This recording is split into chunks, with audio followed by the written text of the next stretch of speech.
Hi, team. I'm Fitz Koehler, and welcome to the Wasdin Speaker Series and Fitzness Show, powered by the University of Florida's College of Health and Human Performance and Department of Sport Management. And special thanks to the Wasdins for making this happen. And I'm really excited about today's guest. It's Jim and Riley Pathman, part of Team Hoyt San Diego. In fact, they're the founders. But one of the reasons these guests and this subject is so important to me is because of one of my classes at the University of Florida when I was getting my master's in sports administration. And I had an entire course on the spinal cord, and it was taught by very charismatic instructor, Professor Christine Stopka, who had a wealth of information to share. But one of the things I learned back then is how powerful, ornate, and fragile the spinal column is, and how we protect our spinal column, and that's a good idea. And then what happens when that spinal cord takes a hit, whether it's a minor injury or a big one, and it can definitely have a major impact on your life and those around you if you do have a spinal cord injury. But I also learned about inclusivity in sports and how people with all abilities really not only had the rights to participate, but they benefited sports in so many other ways beyond their own personal gains. And as someone who's spent my entire career helping people live better and longer, and how movement exercise is what I do, I grew a real passion for making sure everybody who wanted to participate in sport had the opportunity. And there's all sorts of adaptive equipment utilized to help people skateboard and bicycle and walk or play ball. And there are quadriplegics, people who can't move at all, out in gurneys in certain places playing soccer, which I think is so cool and very exciting. And I think that means so much to all of us, because you never know what happens when you wake up that day. Spinal cord injuries aren't just for the other people that have them right now.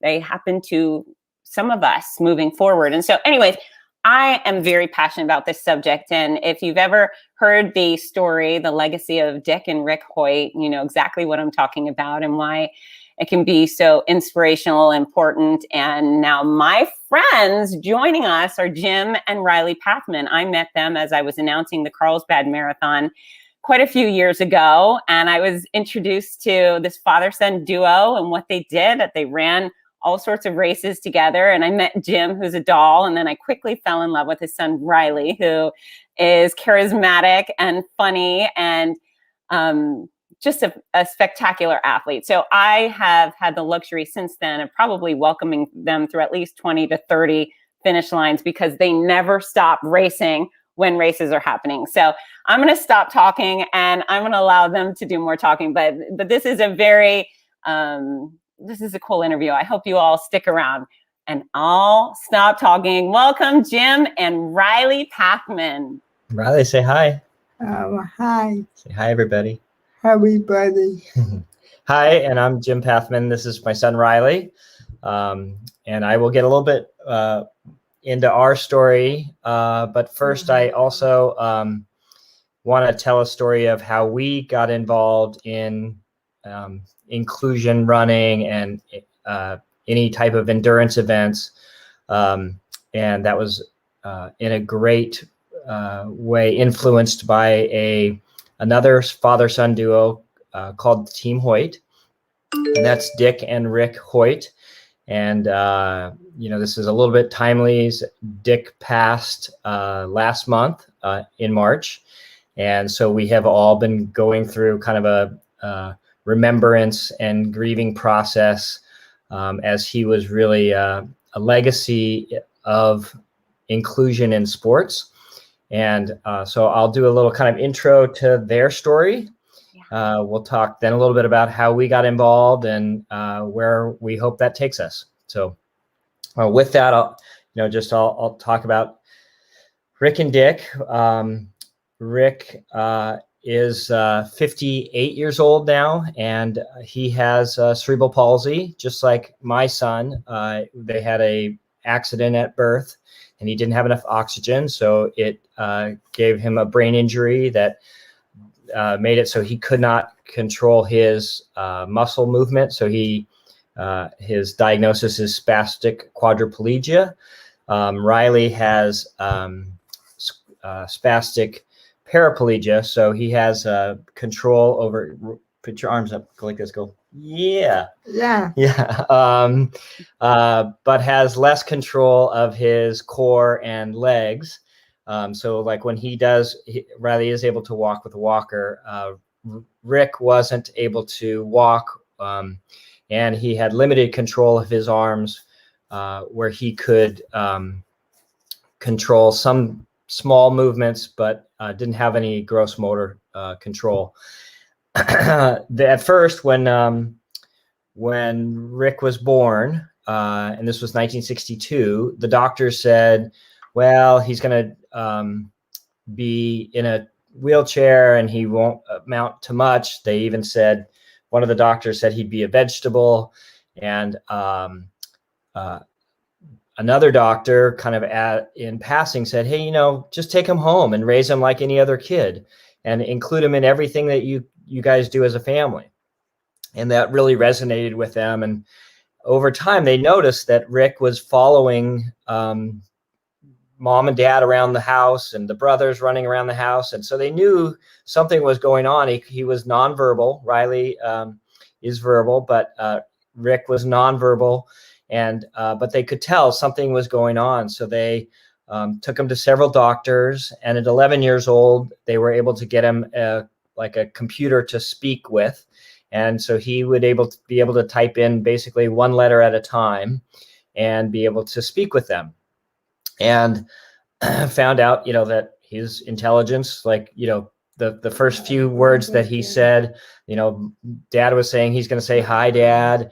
And mom was saying, oh, he's going to say, hi, mom. And it was during the hockey finals, and he typed out "Go Bruins," so because he was a Boston Bruin fan. So that's kind of that. His early life was they just wanted to include him in everything. When he in 1977, one of the kids that at the high school that Rick had gone to school with got injured, had a spinal injury, and was going to be in a wheelchair for the rest of his life. He was a lacrosse player, and they were doing a 5-mile run to raise money for this family. And Rick told his dad, hey, Dad, I want to go do this run for this kid because I want to show him that life doesn't end because you're in a wheelchair, that there's lots of things you can do. And so that was the first time that they ran. And Dick at the time was 36 years old. And they just used the regular day wheelchair, an old metal wheelchair. And he was not an endurance athlete at the time. He was just your average dad, right? He was an average dad, had not run, was not a runner, and did his PT test. He was in the Marines, and then he was in the Air National Guard, and so that was to him, running was to pass a PT test. It was almost like punishment for him. Right. So at that point, he was not looking forward to doing this. He took Rick down, and the race directors, reluctantly gave him bibs and said, okay, yeah, this is the route of the race. And they were thinking that Dick would just push him up the street and turn around and come back. And he ended up running the whole race. And he was proud to say that he didn't finish last in the race. He was second to last, but it wasn't last. But that really, at the end of that that day, Rick had thought about it, and he typed into his computer. He said, hey, Dad, when I'm running, I don't feel handicapped. And that really lit the fire for Dick, and it really lit the fire, I think, for Rick too, to push Dad, because what they did from there is amazing. From that, it turned into them doing 1,100 plus endurance races in their lives. They did 72 marathons total. They did 33 Boston marathons together. They did 6 full Ironman distance triathlons. They have done just amazing kind of races all around the world, get invited to do different races. The interesting thing is Dick went from 36-year-old non-runner to he ran a 2:43 at Marine Corps Marathon, and he was 21st overall, pushing Rick in a wheelchair. So spectacular, Jim. And for the bulk of our audience who does not know what marathon speeds are, 2:43 is actually quite quick, whether you're pushing a chair or not. That's super speedy. And I think it's also of note for those out there, and you hear it, I hear it all the time, where people say, oh, I can't run a race. I can't do a 5K. And they're, all their parts are working fine. And it's kind of the magic of parenthood, where when your child wants something, especially if your child's in a special circumstances and you'll do anything for that child, what an incredible motivator. And the Hoyt Foundation, Team Hoyt's logo is Yes, You Can. Yes, and it's really not yes, you can to just disabled athletes or just, people who are challenged at things. It's that yes, you can to really anybody, that they can do whatever they put their mind to. So if you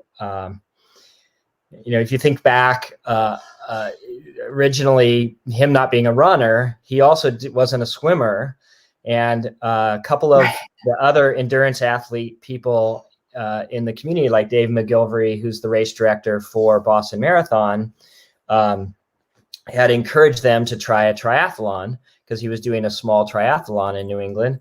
And Dick said, well, I don't know how to swim. So he says, well, you really should try it. It'd be really fun. Rick will like it, And so he bought a house on the reservoir in Holland, Massachusetts, and he went out and started to learn to swim.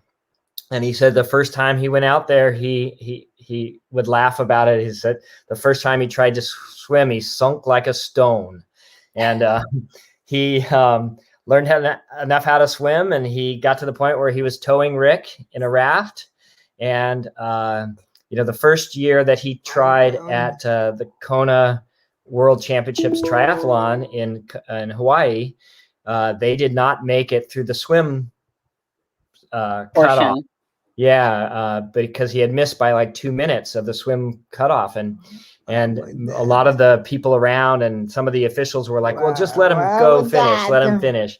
And but Dick said, I didn't make the cutoff. So he said, no, I'm done. And so he came back the following year and was able to complete Ironman World Championships. And up until 3 years ago, I guess probably 3 years ago, he was the only other duo that had ever completed it. There were several that had attempted, but they couldn't complete it. And so this is when he was 45 or 46 that he was able to do that. So amazing story about Dick saying, yes, you can become an endurance athlete. Yes, you can learn to ride a bike. Yes, you can swim. Yes. And this is all when he was over 40 years old. So it's pretty amazing there. Absolutely. Just a young pup, really. 40 something. Some might say you're in your prime at your 40s, right? Right. Yeah. And people have asked us that too. I'm 56 now, 57, one of those ish. Ish, somewhere in there. And Riley's 22. And people have asked me, like, okay, so you're still running, still all that stuff. Part of it is I have an example in Dick and Rick, right? That says, hey, you can keep going till you're 80, and at the same time, it's Riley's the big motivator behind us, where he'll ask, are we going to go to a bib? This is like Thursday or Friday. He's thinking about going to Expo and picking up a bib. And then where are we racing this weekend? So even though we've been, had a full year off now of being able to do races, it's still every week he wants to know if we're going to be able to go race this weekend. So, well, it's such quality of life. That's really what our sport provides is quality of life. In fact, that's what I think all sports provide, not just a healthy body, but joy.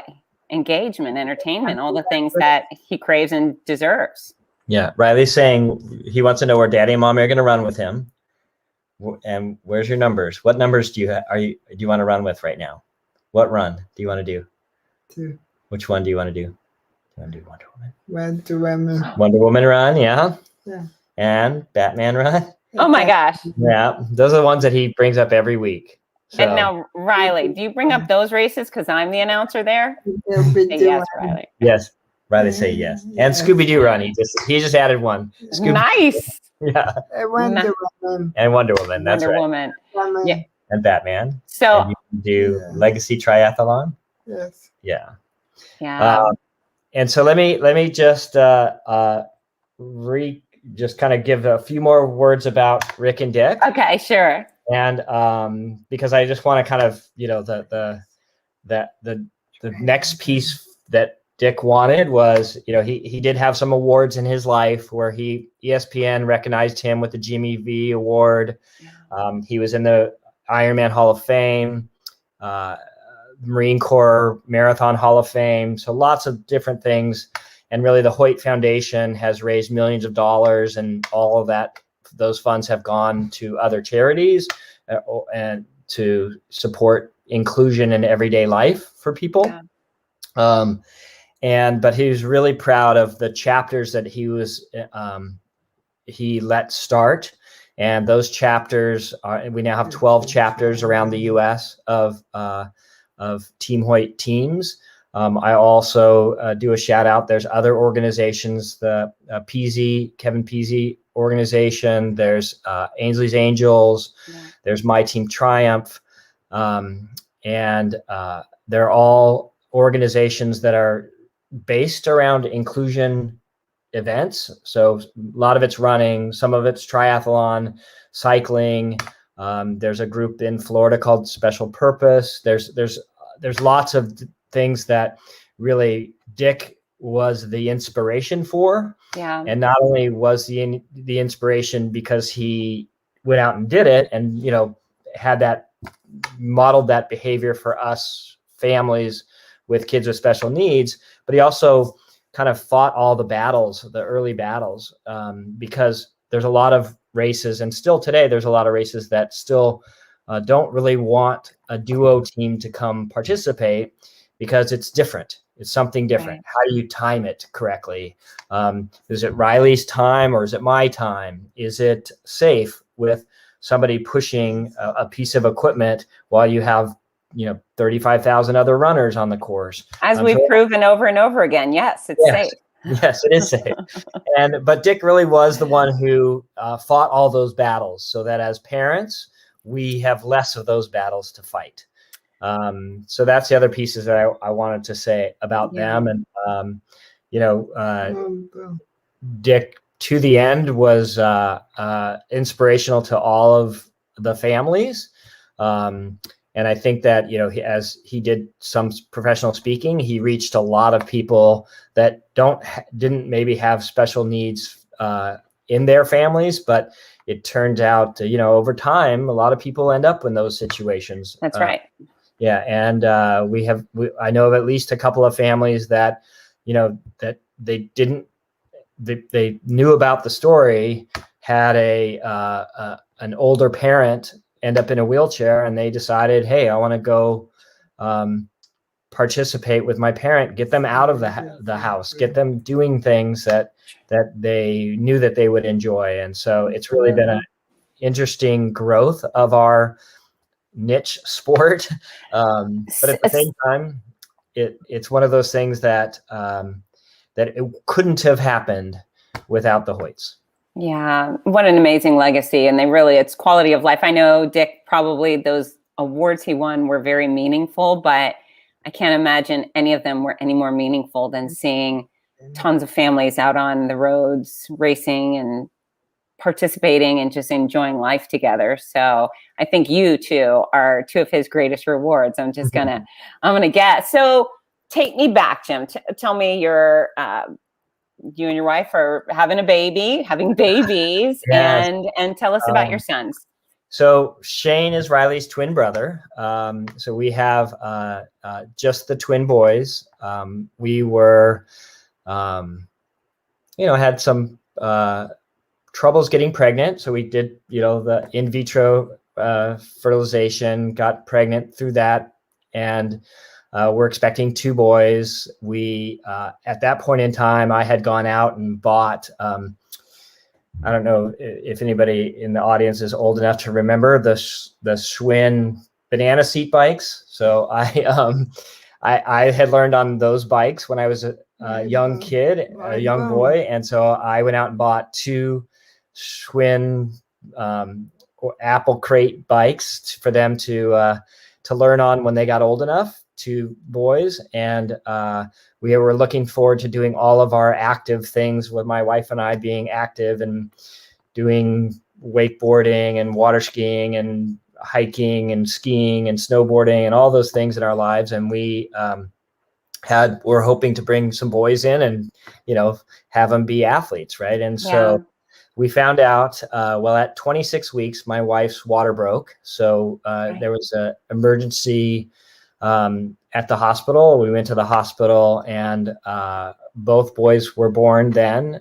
Both boys during birth had brain injuries during birth, and that's kind of the definition of what causes cerebral palsy.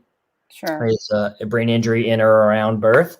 And Shane's brain injury, he is a left hemi paraplegic. So he can walk without a walker, and he uses walking sticks sometimes. You're probably watching Fitz.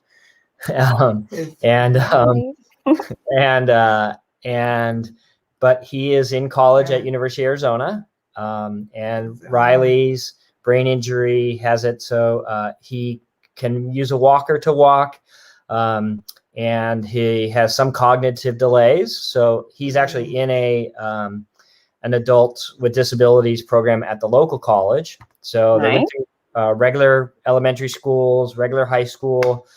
Shane was able to make it to college, which was great. And Riley is doing great in his college school, and loves to do that. He does college 5 days a week. And what we found out, we went one time, we got invited to an event with the Challenge Athletes Foundation, which is based here in San Diego, and they have a triathlon here in San Diego. So when the boys were a little over 4 years old, I took them in October to a Challenge Athletes triathlon.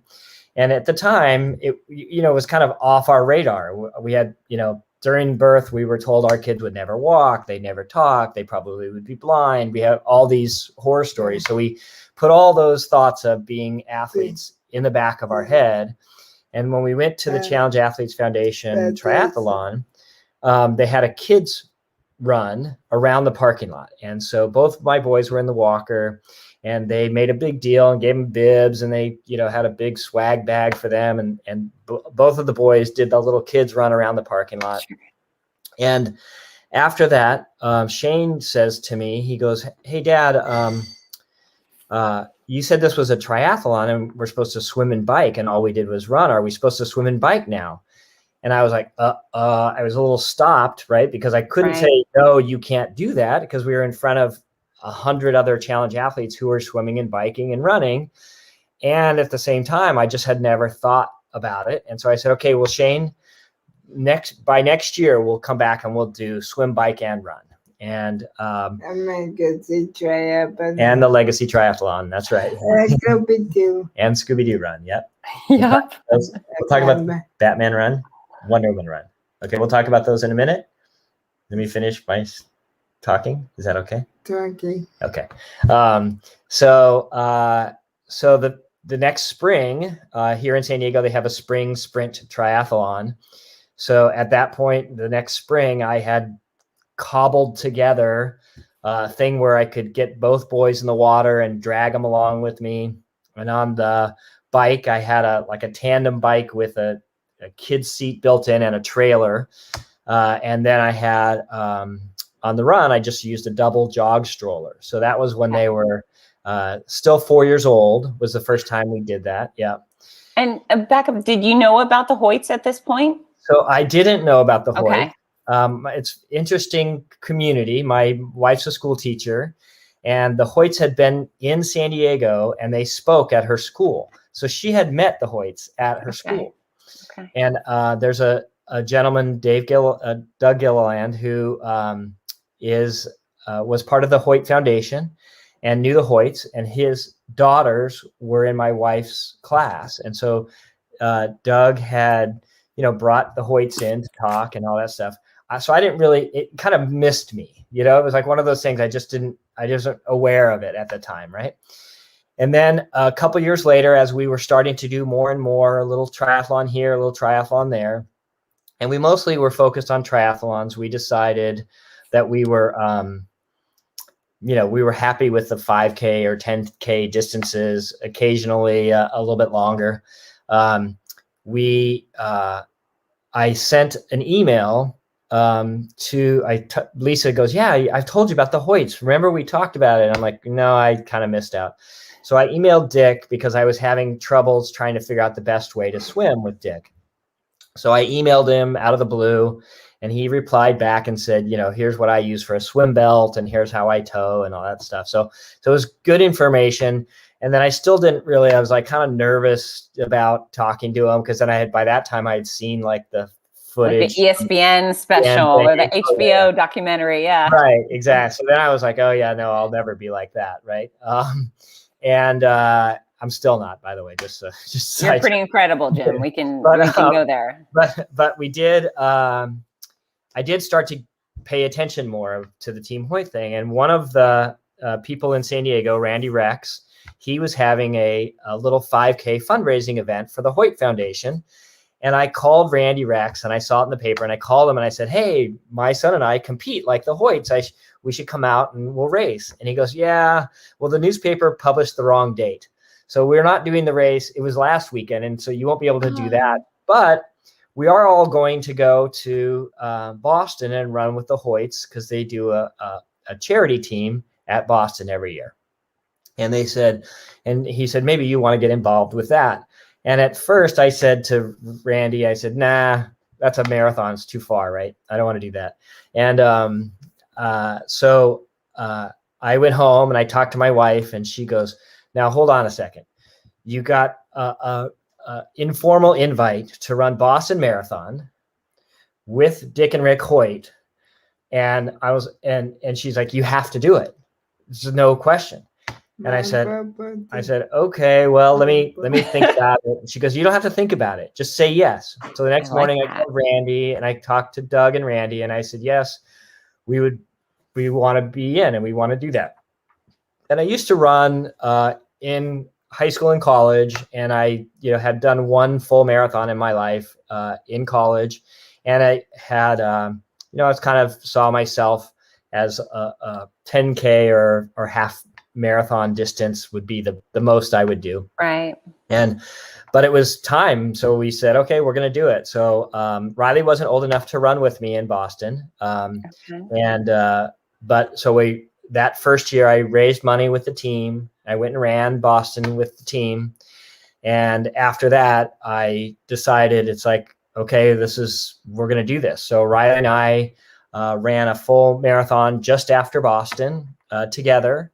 I think it was, I forget which race it was, but it got us motivated to do more and more marathons. And our fastest full was at Carlsbad, one of the years that you were there. We ran, of course, 3 hours and 11 minutes.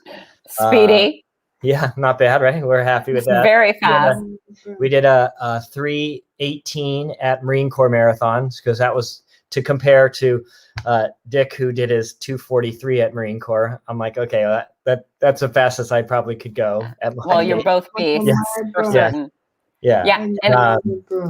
And our last full marathon was LA Marathon last year. And we did a 3 hours and 31 minutes. So spectacular. But Jim, overall, sorry to interrupt. How many My races do you think you've done together? my I feel like you've mom- crossed the 1,000 race mark. and then- Well, so we know that we've done 27 full marathons together.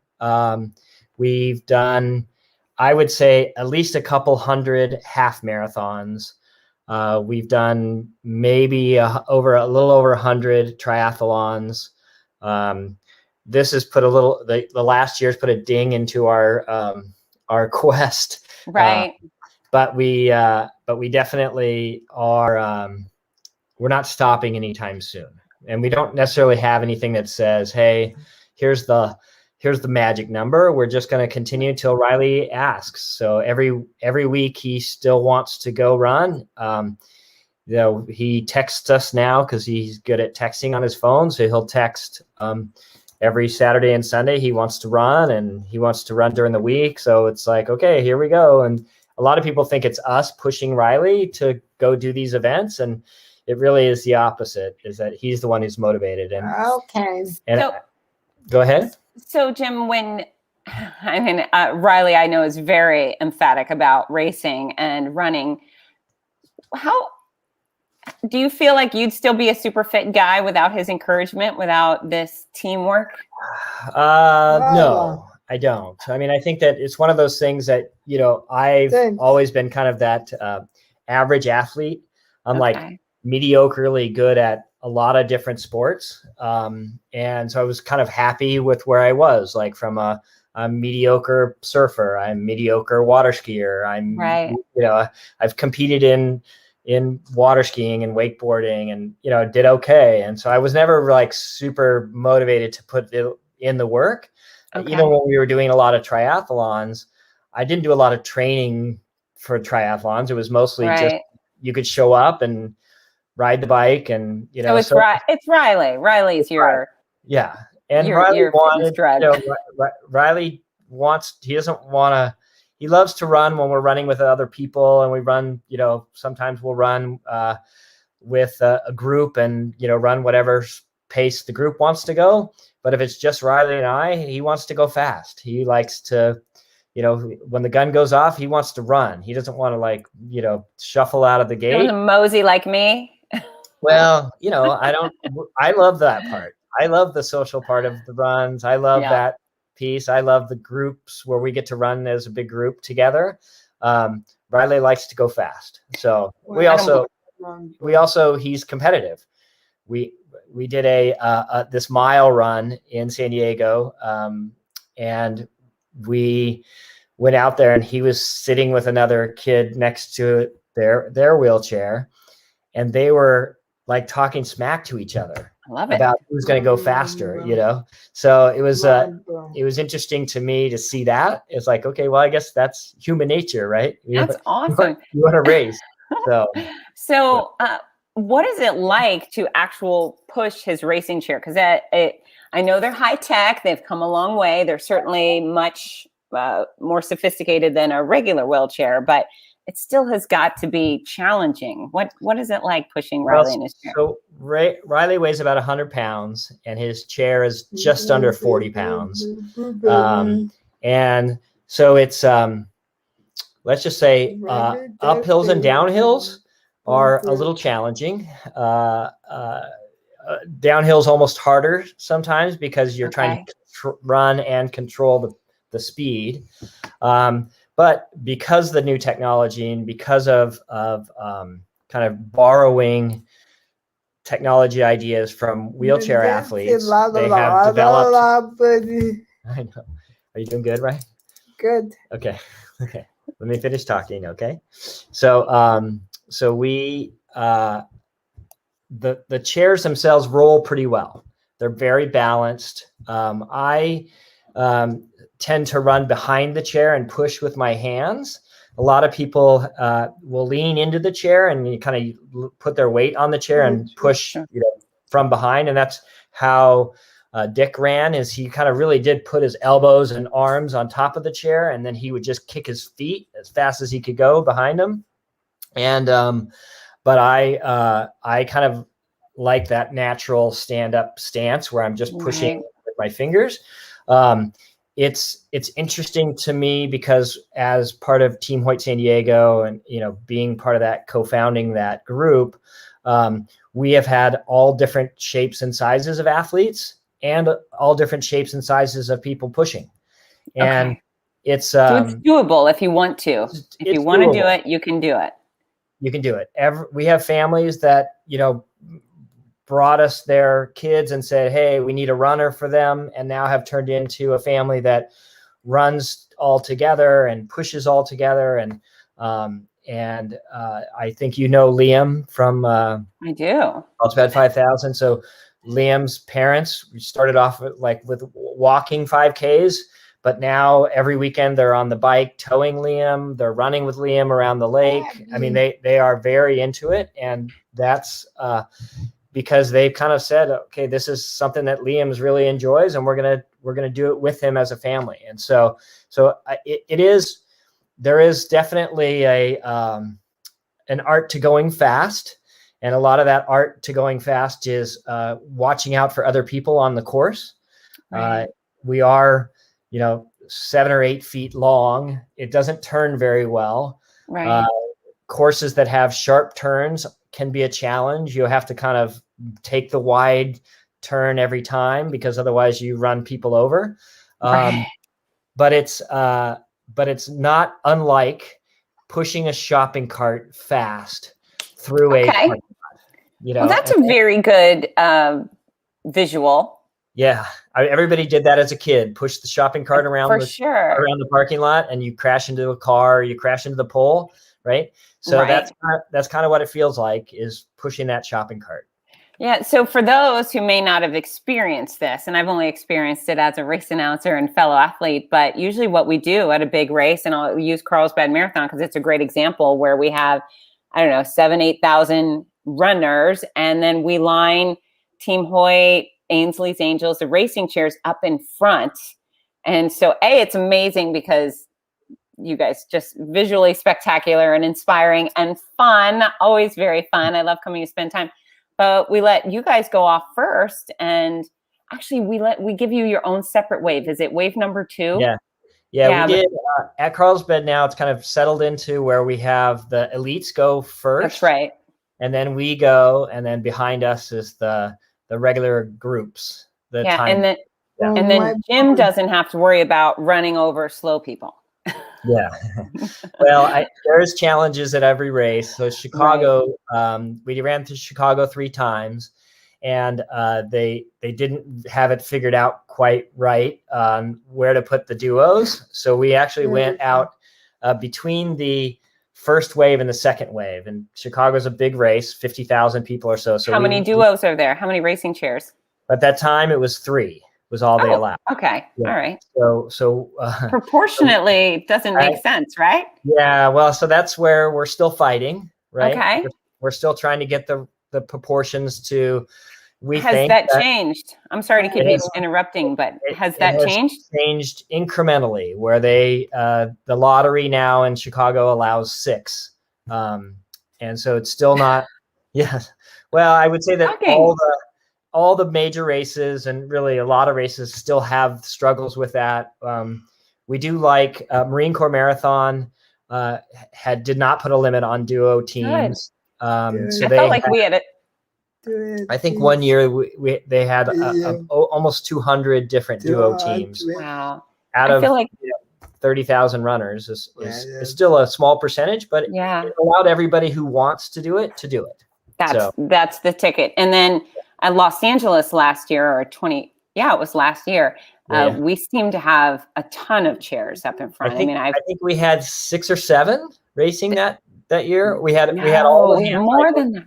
No, but you had all the wheelchair racers, and they have a huge field of wheelchair racers. They had a huge field of hand cycles, and I think we had 6 or maybe we had more than that, maybe 10. Okay, but it was a good. Okay. I mean, to me, that's a good number, right? And is that limited? They say only 10, or was that all that wanted to register?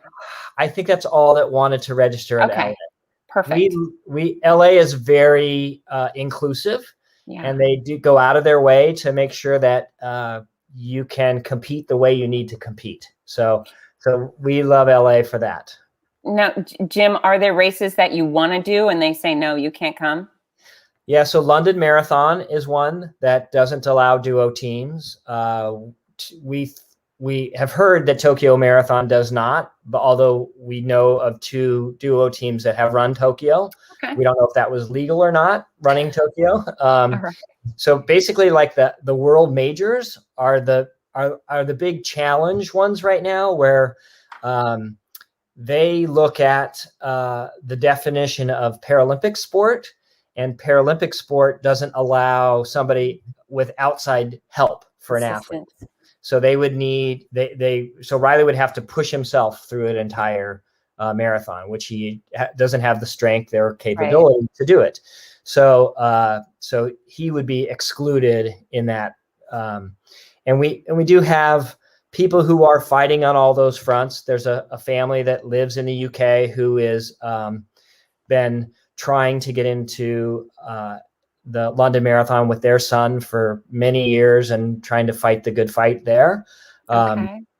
But it is still this kind of unknown. We don't, as a duo running group, there isn't like a governing body of duos. Right. So we do part of like what Team Hoyt San Diego does is we work on those types of advocacies where we have rules that we've written around, here's how you should treat duo teams. Here's how duos should start. Here's where they should, how you should handle the start areas and the finish areas and all that stuff. So that if we do come up to a race that they say, hey, we've never had a duo or we don't allow duos, then we have some tools that we share with families to say, hey, here's how you encourage those race directors to allow you to race and also provide for you what you need. We don't have Riley and I don't have a lot of needs. So when we do like New York Marathon, we take the regular shuttle bus over to Staten Island. We drop off the chair a day ahead of time. We show up in the morning and load up like any other runner and go off and start running.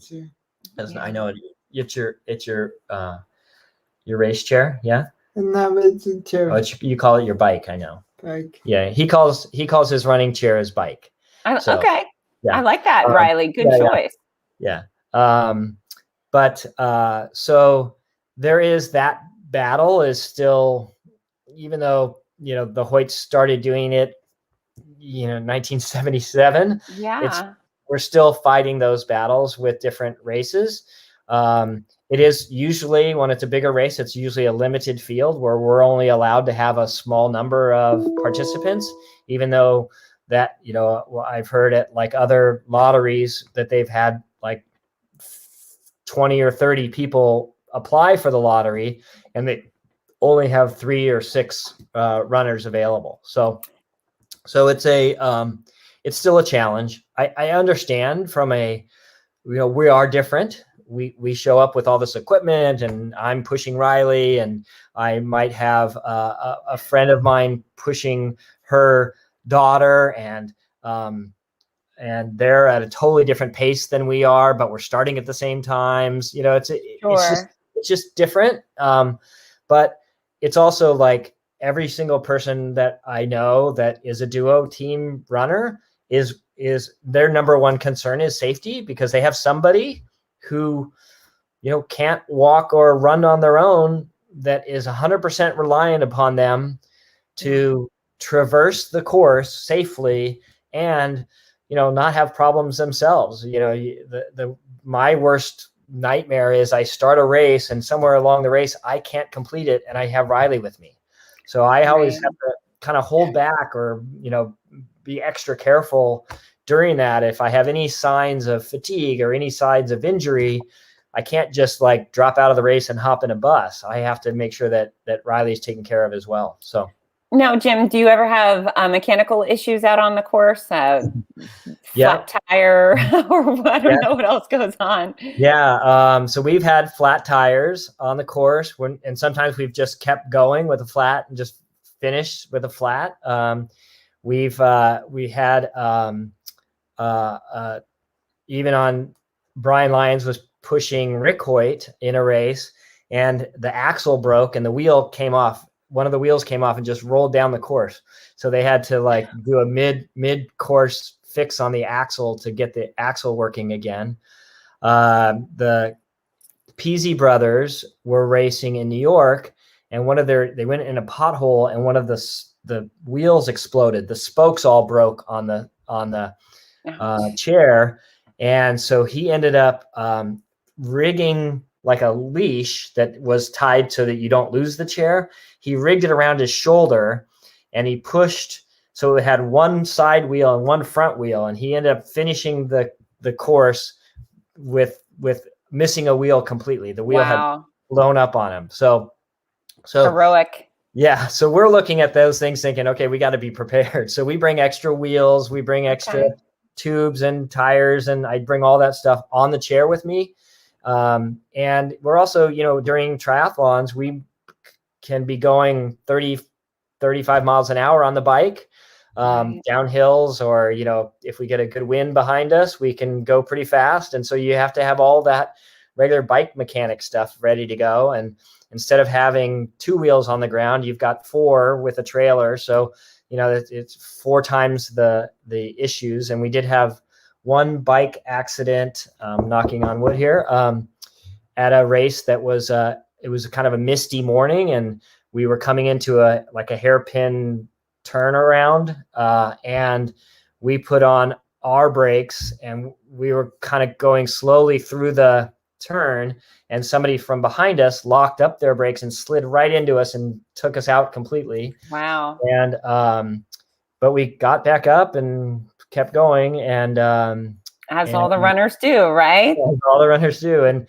in Chicago, the first year we ran Chicago, we had 2 accidents there. We had a pedestrian running through the course to try and cross in front of the runners, and didn't really understand that I was a little bit longer than a regular runner, and he tripped over the front of Riley's wheelchair and broke the front wheel on it. And he took a bad fall, and so we stopped and made sure everybody was okay, and had to do a on-course fix for his bike, and then kept going. And then later in that same race, we had a runner next to us, and he was running with us for probably 3 miles, and he was on my right, and on the left came some porta potties, and he decided he wanted to go to the porta potty, and he just turned left in front of Riley, and then just fell on top of Riley. Yikes. On the bike and everything. He just was, you get a little punchy sometimes when you're running, and he just forgotten what was going on next to him, and he fell over the top of us. We actually carried him about 60 feet when he was on top of Riley, because I couldn't really get stopped quickly. Yeah. So, So, to take a little left turn with this, these chairs are, I'm guessing they're pricey, and I know there's people who want to participate, and you help raise funds. What does a racing chair cost? So the Team Hoyt racing chairs are around $5,500. There's another company called Adaptive Star who makes them now, and they're about the same price.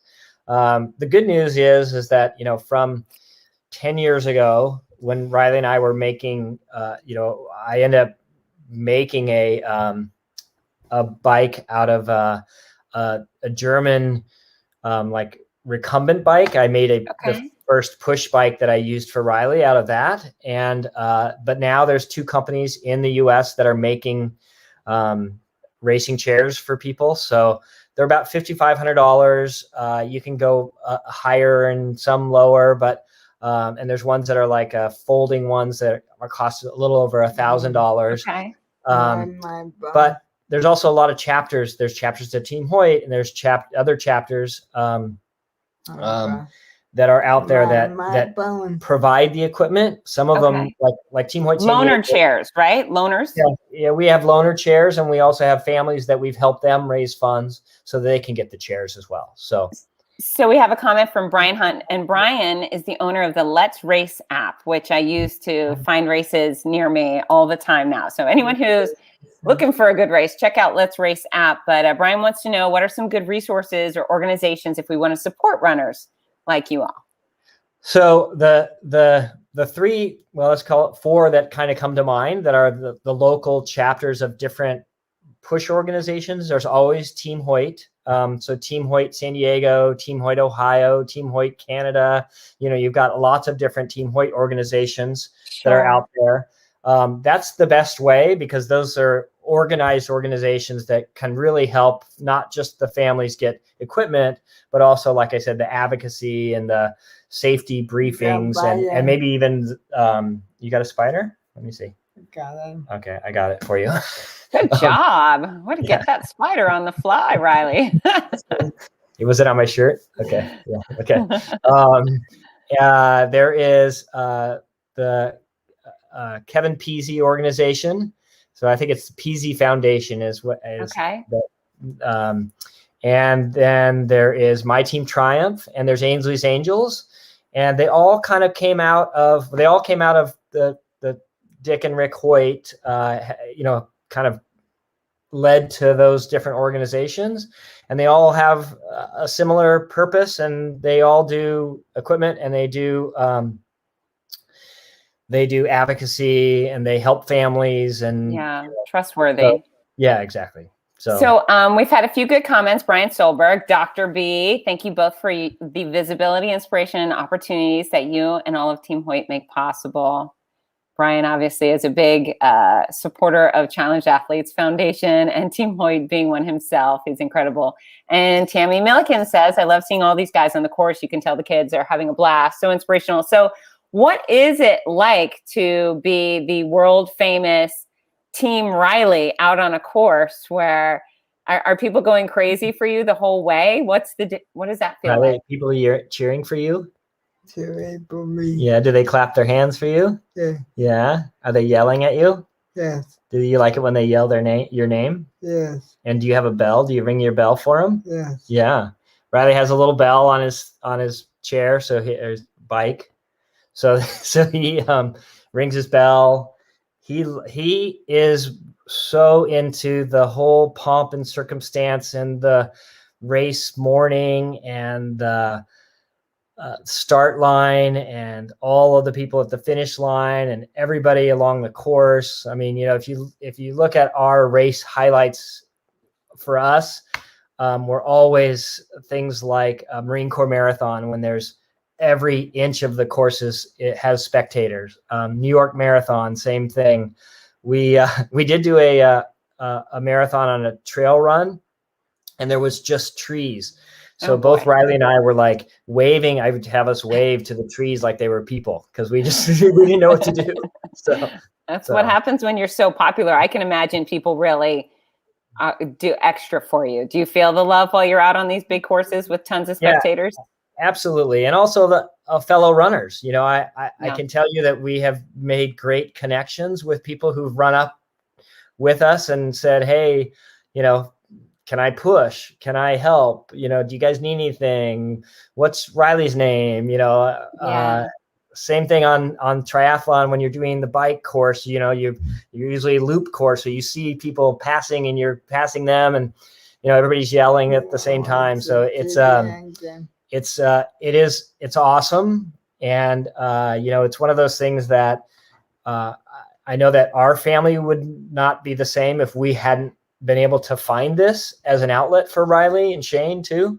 But at the same time, it's like, if people in your community and you're, have any questions at all, reach out to Fitz or reach out to me, and I can help connect you guys, because you'd be amazed at just that, getting out in the sun or even in the rain and, running on the course and just doing that piece.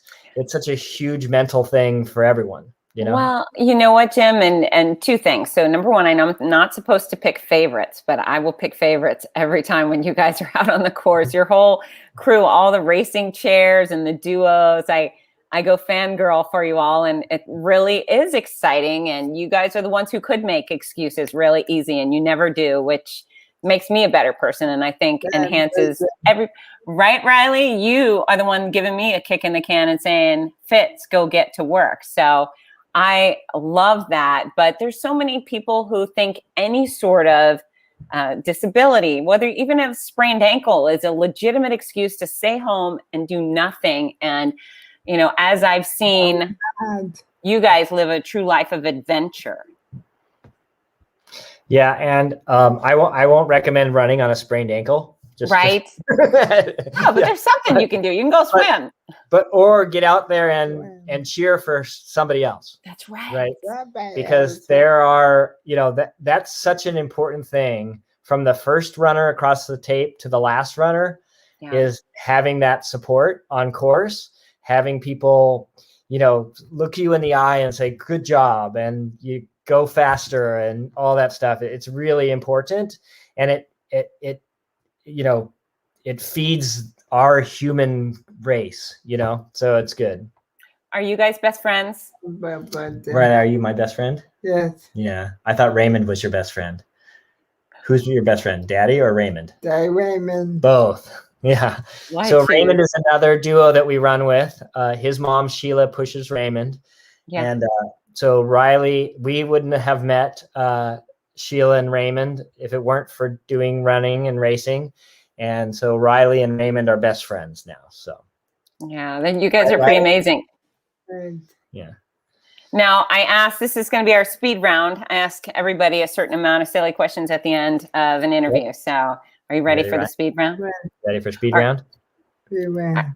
All right. We're going to start with what's your favorite song? If you're going to run to a song, which one do you want to hear? We listen to Disney playlists on Pandora. Okay. So pretty much all the Disney songs. So anybody who's ever had the pleasure of running with me, they know that I can really belt out a good Disney tune.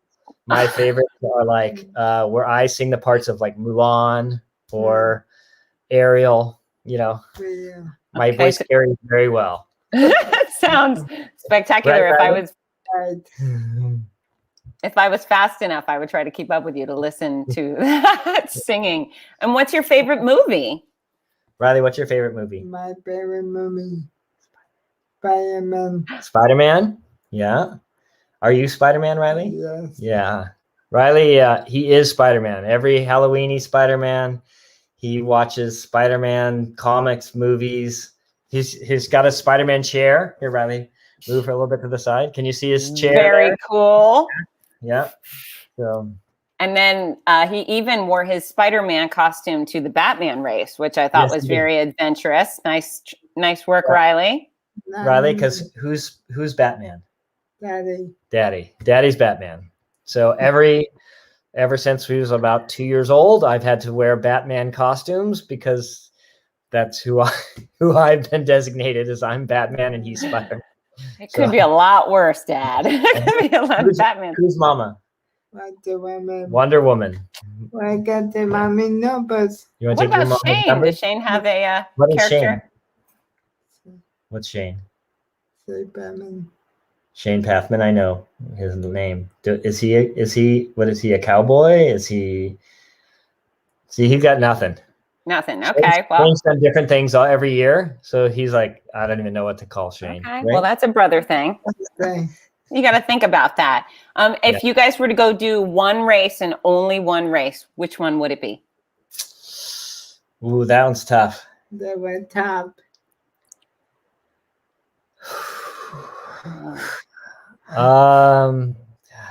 So you put me in a spot here. I guess right now, because we are feeling the love from a organization, we would say San Diego Half Marathon. Oh, very good choice. That's a wonderful event. Yeah. I like that. Look at Riley. It's like, that's wonderful. It's a very wonderful event. I've experienced that one myself a few times. What's your other favorite races, Riley? Do you like the Lemonade Run? Yeah, Lemonade Run. So we did the CUE's, the Lululemon Run in Vancouver. Nice choice. And Riley could not pronounce Lululemon, so it has become the Lemonade Run. I got the mommy card. Yeah. So, I got the mommy card. And Mama has a card for Lululemon. Yeah. So I bet. Yeah. I bet Mommy deserves all the Lululemon she wants. As I sit here in my Lululemon shirt. And then two things quickly. What is your advice for a family sitting at home and they have someone who they think is incapable of participating in sports? So what's your quick advice for them to make one step to move that needle Well, forward? So the first thing I'll say is Dick Hoyt and Rick's motto is "Yes, you can." There is, I know that everybody who has families with kids with special needs that probably have to fight for everything that they get, whether it's medical care and services or whatever. And these fights, there are communities out there to help you get involved with any type of endurance or inclusion sport. So reach out and find those organizations and take that first step. It doesn't have to be a marathon. It can be a 5K where you walk 3 miles, and it means just as much as a full marathon.